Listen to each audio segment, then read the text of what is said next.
Hi అండి, అందరికీ నమస్కారం. Welcome back to Ramagaddam blogs. నేను కట్టుకున్న శారీస్లో అయితే కలర్స్ కూడా అవైలబుల్ ఉన్నాయి. చాలా బాగున్నాయి. ఓన్లీ 600 ఫ్రీ షిప్పింగ్ అండి. పళ్ళు పాటు వచ్చేసి ఇలా వస్తుంది చూడండి. బ్లౌజ్ వచ్చేసి ఇలా వస్తుందండి. ఇలా వస్తుంది అనమాట. చాలా సూపర్గా ఉన్నాయి. ఇందులో కలర్స్ కూడా అవైలబుల్ ఉన్నాయి చూడండి. వచ్చేసి ఎల్లో అండ్ బ్లూ అండి.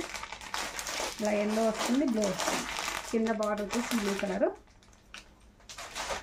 ఇది వచ్చేసి బచ్చల పండు కలర్కి గ్రీన్ వస్తుందండి. ఇది పర్పుల్కి ఎల్లో వస్తుంది. పర్పుల్కి ఎల్లో ఓన్లీ 600 ఫ్రీ షిప్పింగ్ అండి. ఈరోజు అన్నీ కూడా 600 ఫ్రీ షిప్పింగ్కి పెట్టేస్తున్నాను. చాలా బాగున్నాయి. మీకు ఏదైనా నచ్చిందంటే వెంటనే స్క్రీన్ షాట్ తీసి వాట్సాప్ పెట్టేసింది. ఇది బ్లాక్ అండి. ఇది వచ్చేసి pink and green. Only 600 free shipping. వాట్సాప్లో వాడండి. ఇది ఎగ్జాక్ట్లీ నేను కట్టిన శారీ అండి. చాలా బాగుంది. నచ్చిందంటే వెంటనే స్క్రీన్ షాట్ తీసి వాట్సాప్కి సెండ్ చేయండి. మీకు తప్పకుండా మీ శారీ అనేది మీ ఇంటికి వచ్చేస్తుంది. Thank you for watching.